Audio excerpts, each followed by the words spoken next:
Picture this. It is 3 in the morning somewhere deep inside the Iranian plateau. The desert is black, silent, not a single light for miles. But beneath the sand, inside a hardened bunker carved into the rock face of the Zagros Mountains, a row of monitors flickers to life. Iranian radar operators lean forward in their chairs. Their screens, once filled with static and blind spots, are now painting a picture so crisp, so detailed, that one technician whispers something under his breath. A prayer. Because on that screen, for the first time in history, a shape is forming. A shape that was never supposed to appear on any radar built outside of the United States. The unmistakable silhouette of an F-35 Lightning II, and it is flying directly toward Iranian airspace. The operators do not scramble, they do not panic, they simply track it, calmly, precisely, the way you would track a commercial airliner on a sunny afternoon. The ghost has become visible, and everything the Pentagon believed about its most expensive weapon just died in that bunker. This is not a hypothetical scenario, Amanda. This is the new reality, and it changes everything. For over 2 decades, the United States built its entire Middle Eastern air dominance strategy around one core assumption: that its stealth aircraft were invisible, that the F-35, the crown jewel of American aerospace engineering, a platform that has consumed over $2 trillion in lifetime program costs, could penetrate any adversary's airspace with impunity. That assumption was the bedrock, the foundation upon which every war plan, every strike package, every contingency operation against Iran was designed. And now, according to multiple intelligence assessments, that foundation has cracked. Because Russia has done something that the United States feared more than any Iranian missile program, more than any drone swarm, more than any nuclear enrichment centrifuge. Russia has transferred advanced counter-stealth radar technology directly into Iranian hands. And the old world, the world where American jets owned the skies over the Middle East without question, that world is gone. Let me be very precise about what we are talking about here, because the media has been deliberately vague. We are not talking about some outdated Soviet-era radar system being shipped across the Caspian Sea on a cargo freighter. We are talking about components and technical architecture derived from Russia's most advanced counter-stealth detection platforms. Specifically, elements linked to the Nebo-M multiband radar complex and integration software associated with the S-400 Triumph air defense ecosystem. The Nebo-M is not just a radar, it is a radar philosophy. It operates across 3 separate frequency bands simultaneously: VHF, L-band, and X-band, using 3 distinct mobile radar modules designated the RLM-M, the RLM-D, and the RLM-S. Each module performs a specific function. The VHF component, the RLM-D, is the stealth killer. It operates in a frequency range where the radar cross-section reduction techniques used on 5th-generation fighters, like the F-35, begin to degrade. The geometric shaping, the radar-absorbent materials, the edge alignment, all of these are optimized against higher frequency radars, X-band and above. But at VHF wavelengths, the aircraft's physical dimensions interact with the radar wave differently. Resonance effects occur. The aircraft stops being invisible and starts becoming a detectable object. Not with pinpoint fire control accuracy, not yet, but with enough fidelity to cue a secondary tracking radar, to alert a missile battery, to collapse the entire kill chain timeline from minutes to seconds. General James Hecker, former commander of U.S. Air Forces Europe, warned in a 2023 briefing that the proliferation of advanced integrated air defense systems represented, and I quote, a generational threat to Allied air superiority. He was not speaking abstractly, he was speaking about exactly this kind of transfer, and now it has happened. But the real shock was not just the hardware, it was the timing, because this transfer did not occur in a vacuum. It occurred in the exact window when tensions between the United States and Iran reached a boiling point over the Strait of Hormuz and Iran's accelerated uranium enrichment at Fordo. The message from Moscow was not subtle. It was surgical. It said to Washington, if you strike Iran, your pilots will not be ghosts.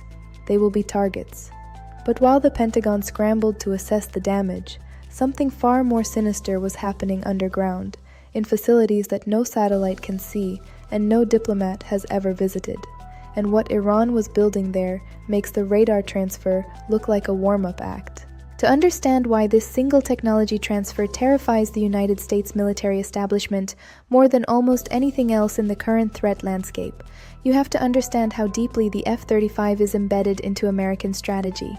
This is not just an airplane, it is the node around which the entire U.S. Joint Force is organized. The F-35A is the Air Force's primary strike fighter. The F-35B gives the Marine Corps its expeditionary air power on amphibious assault ships. The F-35C is the Navy's future carrier-based strike platform. Lockheed Martin has delivered over 950 units worldwide. 9 allied nations operate it. The total program cost, including development, procurement, and projected sustainment through 2088, exceeds $1.7 trillion, according to the Government Accountability Office's 2024 Selected Acquisition Report. $1.7 trillion. That number is not a typo. It is the most expensive weapons program in human history, and its central selling point was stealth, low observability, the promise that this aircraft could go where others could not, and come home alive. Now imagine you are a 4-star general sitting in CENTCOM headquarters in Tampa, Florida. You are looking at your war plans for a potential strike on Iran's nuclear infrastructure. Those plans call for F-35s to penetrate Iranian airspace in the opening hours, suppressing air defenses, destroying command nodes, clearing the way for B-2 bombers carrying GBU-57 massive ordnance penetrators, the 30,000-pound bunker busters designed to reach Fordow's centrifuge halls buried under 80 meters of granite. Every step of that plan depends on the F-35 being undetected during its initial ingress. If Iranian radars can see the F-35 at 150 kilometers instead of 30, the entire timeline collapses. Surface-to-air missile batteries get queuing data. Iranian fighter interceptors, even older ones like the Su-35s reportedly being negotiated from Russia, can be vectored into position. The F-35 goes from hunter to hunted, and those B-2s never get their window. This is not theoretical analysis. This is the operational nightmare that defense officials speaking on background to Bloomberg and Defense One have described in increasingly urgent terms over the past 6 months. One senior Pentagon official reportedly told colleagues that the Iranian radar upgrade represented, quote, the single most destabilizing technology transfer in the Middle East since the Soviet Union shipped SA-2 missiles to Egypt before the 1973 war.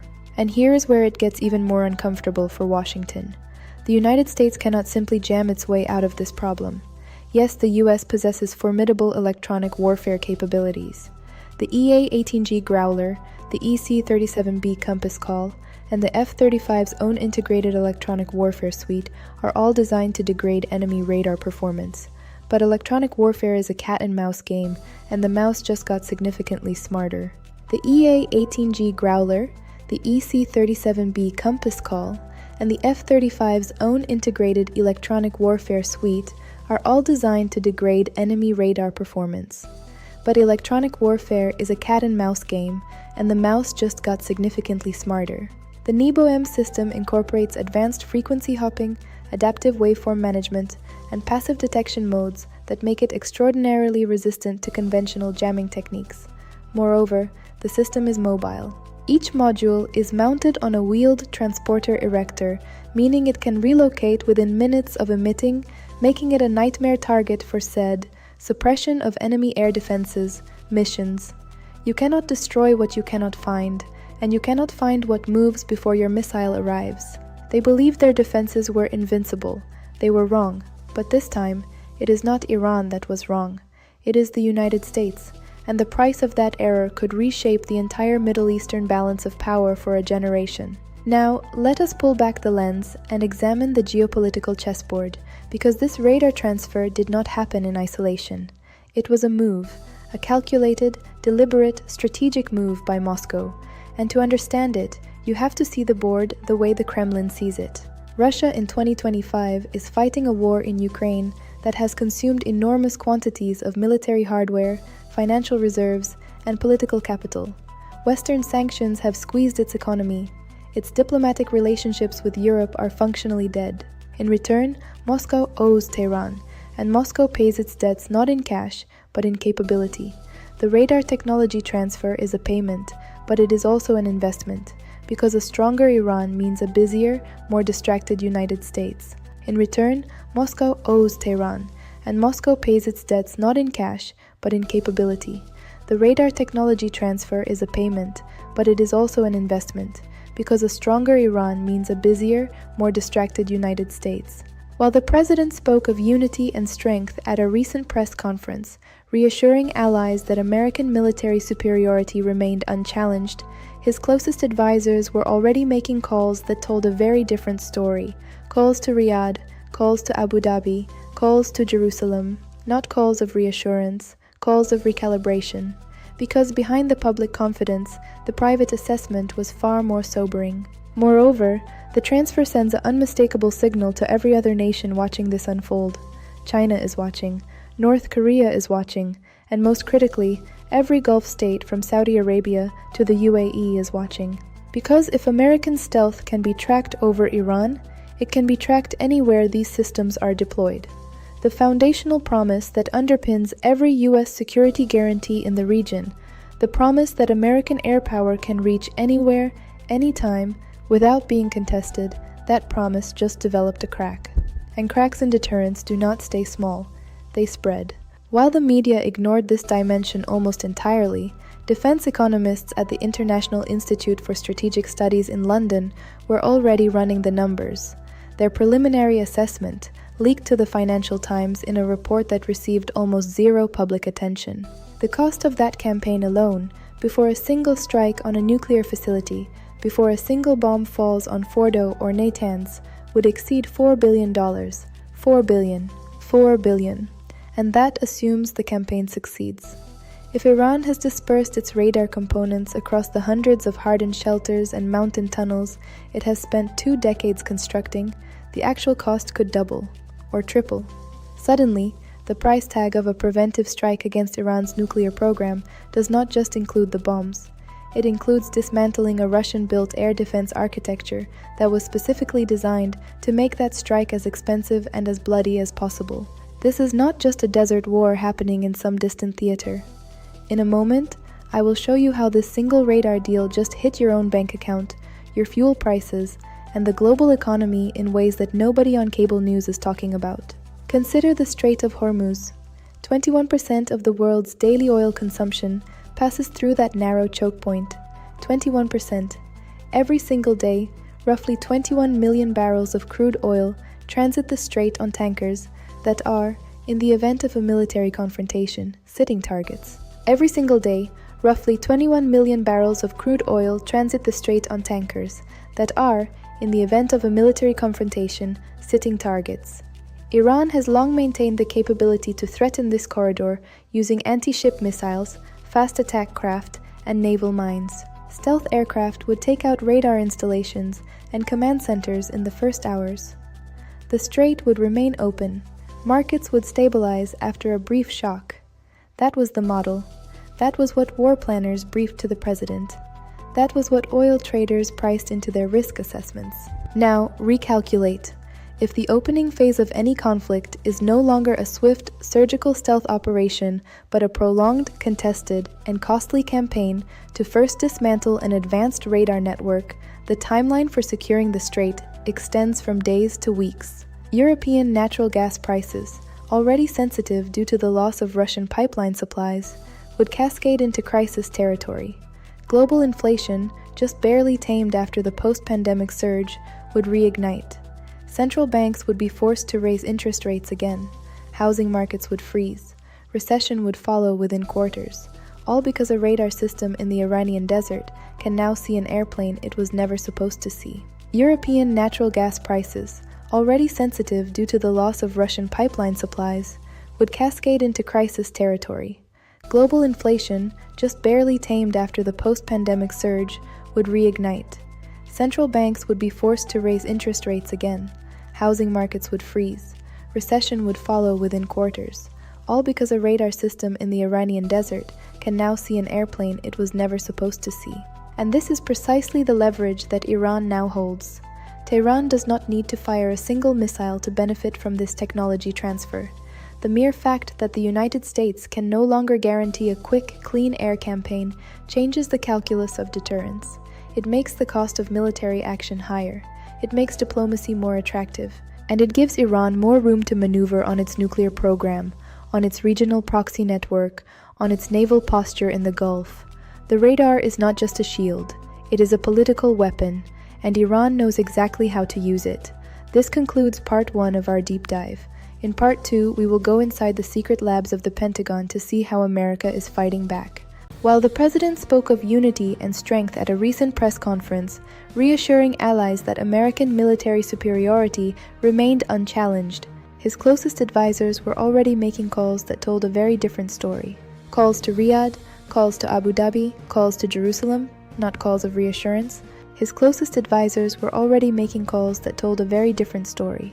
While the president spoke of unity and strength at a recent press conference, reassuring allies that American military superiority remained unchallenged, his closest advisors were already making calls that told a very different story. The Defense Advanced Research Projects Agency, DARPA, has accelerated funding for 3 separate counter-stealth programs. The first, codenamed in open literature as Project Meadowlands, focuses on next-generation radar-absorbent materials that perform across a wider frequency spectrum, including VHF. The concept involves metamaterials, artificially engineered structures at the nanoscale that can manipulate electromagnetic waves in ways that natural materials cannot. The problem is timeline. These materials are in laboratory testing. They are not on aircraft. The most optimistic estimates place initial operational capability at 2031. The second program involves active cancellation technology, essentially using the aircraft's own electronic warfare suite to emit signals that destructively interfere with incoming radar waves, creating a zone of silence around the aircraft even at VHF frequencies. This technology is closer to deployment, but requires enormous computational power and real-time environmental awareness that current avionics struggle to provide. The third, and perhaps most controversial approach is doctrinal rather than technological.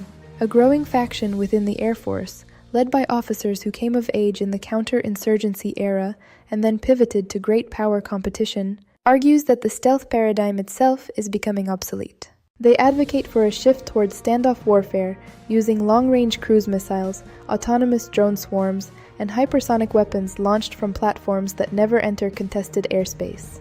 The implications of this shift are enormous. If the F-35 can no longer penetrate advanced air defenses with confidence, its role changes from a penetrating strike fighter to a standoff sensor and missile truck. A $2 trillion sensor platform. The political and budgetary consequences of admitting that publicly are, to put it mildly, explosive. And the technological arms race does not stop at American borders. Israel, which operates the F-35 Ayadir, a customized variant with indigenous electronic warfare systems and mission computers, is perhaps the most directly threatened by this development. Israeli war planners have spent years developing strike packages against Iranian nuclear facilities that rely heavily on the F-35I's ability to penetrate Iranian airspace undetected. The Israeli Air Force conducted extensive exercises simulating deep strike missions into Iran, exercises that assumed radar detection ranges against the F-35 of no more than 30 to 40 kilometers under optimal conditions. If Russian-derived VHF radar technology extends that detection range to 150 or even 200 kilometers, the entire Israeli strike architecture needs to be rebuilt. Sources within the Israeli defense establishment, speaking to Haaretz and later cited by Jane's Defense Weekly, describe the Russian transfer as a red line event, not a political red line, a technical one, the kind that forces you to go back to the drawing board and redesign everything from ingress routes to electronic warfare loadouts to tanker orbits. There were only 90 minutes left in the emergency session at the Israeli National Security Council when the Chief of Military Intelligence presented the final assessment. What he said in that room has not been made public, but the decisions that followed speak for themselves. And here is what none of these scenarios account for: the unknown variables, the things that intelligence agencies cannot see because they do not know where to look. The acceleration of Israel's own long-range missile programs, the sudden increase in procurement of Delilah and Laura standoff munitions, and the quiet diplomatic outreach to Azerbaijan for potential forward staging, those decisions speak for themselves. But we are not done peeling back the layers, because there is a dimension to this crisis that almost no one is discussing publicly, and it may be the most consequential of all. The technology Russia transferred to Iran does not exist in a vacuum. It exists within a network, and that network is expanding at a pace that has caught Western intelligence agencies off guard. According to a classified assessment partially disclosed by Reuters in early 2025, Russia has not merely shipped radar components to Iran. They are creating something that did not exist 12 months ago, a hybrid air defense architecture that combines Russian detection capability with Iranian survivability doctrine. Russian engineers, many of them veterans of the Almaz Anti-Design Bureau, the corporation that manufactures the S-400 and the Nebo-M, are reportedly operating inside Iranian facilities on a rotational basis. They are not just installing equipment, they are training Iranian operators. They are integrating Russian radar data fusion software with Iran's indigenous Bavar 373 air defense system. They are creating something that did not exist 12 months ago, a hybrid air defense architecture that combines Russian detection capability with Iranian survivability doctrine. And this is where the threat multiplies exponentially. Iran has spent 20 years preparing for an American air campaign, 20 years digging tunnels, 20 years building redundant command networks, 20 years dispersing critical assets across a country that is 3 times the size of France. The Iranian military doctrine is not built around winning an air war against the United States. It is built around surviving one. And survival, in Iranian strategic thinking, means making the cost of attack so high that the attacker reconsiders. Every tunnel, every hardened shelter, every mobile launcher that can relocate within 8 minutes of firing, all of it is designed to absorb a first strike and keep fighting. Now add Russian radar technology to that equation. Suddenly, the Iranian air defense network is not just survivable, it is aware. It can see the strike coming. It can begin relocating assets before weapons impact. It can cue surface-to-air missile batteries with enough lead time to generate firing solutions against aircraft that were supposed to be invisible.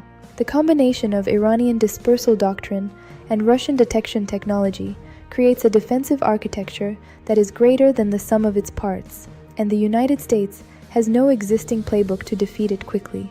Let me walk you through 3 scenarios that analysts at the RAND Corporation, the Atlantic Council, and the Institute for the Study of War have been wargaming behind closed doors. These are not fantasies, because if Russia has transferred this technology to Iran, what stops it from transferring the same capability to Syria, to Venezuela, to any nation willing to pay the price or provide the strategic alignment Moscow needs? The counter-stealth genie is out of the bottle, and it is not going back in. Let me walk you through 3 scenarios that analysts at the RAND Corporation, the Atlantic Council, and the Institute for the Study of War have been wargaming behind closed doors. These are not fantasies. Probability, according to most analysts, 15 to 20%. Probability, 45 to 55%. Probability, 20 to 30%. Low enough to be unlikely, high enough to be terrifying. While the president spoke of unity and strength at a recent press conference, reassuring allies that American military superiority remained unchallenged, Washington pivots to diplomacy, offering Iran a revised nuclear framework that includes partial sanctions relief in exchange for verifiable limits on enrichment and a freeze on further air defense integration with Russia. Moscow, satisfied that it has demonstrated its leverage, agrees to slow additional transfers. Tehran, having secured a stronger bargaining position, engages cautiously. Oil markets stabilize, the strait remains open, the F-35 program undergoes quiet modifications, with accelerated funding for counter-VHF stealth technologies. This scenario requires political courage, diplomatic creativity, and a willingness on all sides to accept a new equilibrium rather than pursue dominance. Probability, according to most analysts, 15 to 20%. Scenario 2. Regional realignment. This is the most likely pathway, and it is already underway.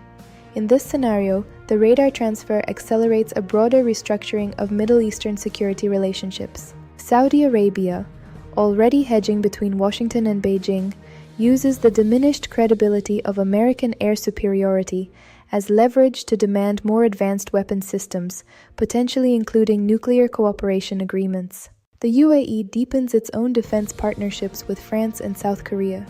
Israel, unable to rely on a clean air campaign against Iran, accelerates its investment in ballistic missile defense, cyber warfare, and covert sabotage.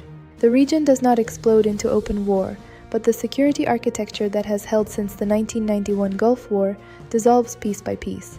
Alliances become transactional. Arms races intensify. The risk of miscalculation rises with each passing year. Probability 45 to 55%. Scenario 3. Total escalation. In this pathway, a trigger event, perhaps an Iranian enrichment breakthrough to weapons-grade uranium, forces the United States or Israel into military action despite the degraded stealth advantage. The opening air campaign is contested in ways that American planners have not experienced since Vietnam. Aircraft losses occur, not catastrophic, but visible, publicly undeniable. CNN shows wreckage. Social media amplifies. Iran retaliates through Hezbollah, through Houthi missile strikes on Gulf shipping, through cyber attacks on American financial infrastructure. Oil prices detonate past $200 a barrel. The global economy enters a synchronized recession. China, seizing the moment of American distraction, increases military pressure on Taiwan. Russia escalates in Ukraine. The world does not experience a single war. It experiences a cascade of interconnected crises that overwhelm the capacity of any single nation to manage. Probability 20 to 30%. Low enough to be unlikely, high enough to be terrifying. And here is what none of these scenarios account for: the unknown variables, the things that intelligence agencies cannot see because they do not know where to look. Has Russia transferred only radar technology, or has it also provided Iran with advanced electronic warfare systems capable of spoofing GPS signals used by American precision-guided munitions?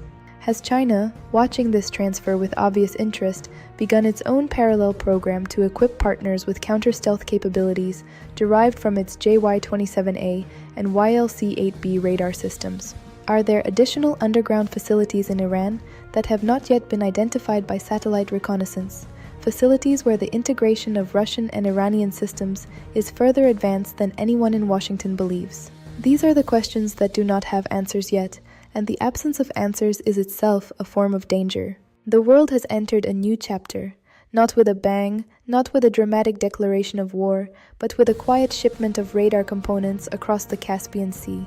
The world has entered a new chapter, not with a bang, not with a dramatic declaration of war, but with a quiet shipment of radar components across the Caspian Sea, installed in mountain bunkers by engineers who will never give interviews, operated by technicians whose names will never appear in any newspaper.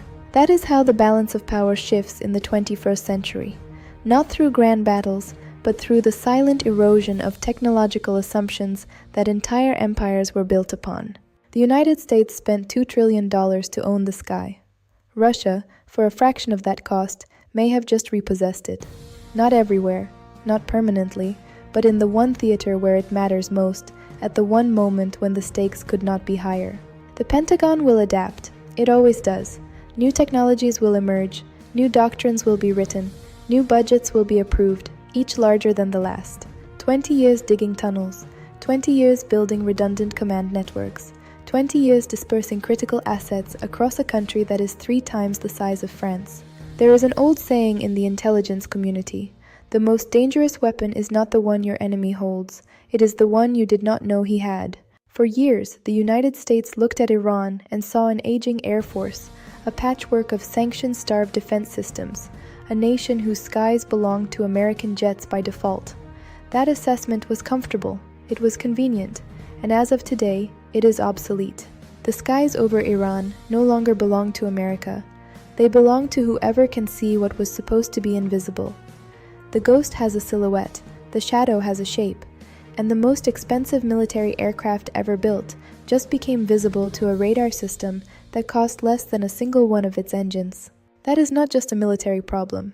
That is a civilizational reckoning, and it has already begun. Thank you for watching this deep dive into the changing balance of power. Stay informed, stay vigilant.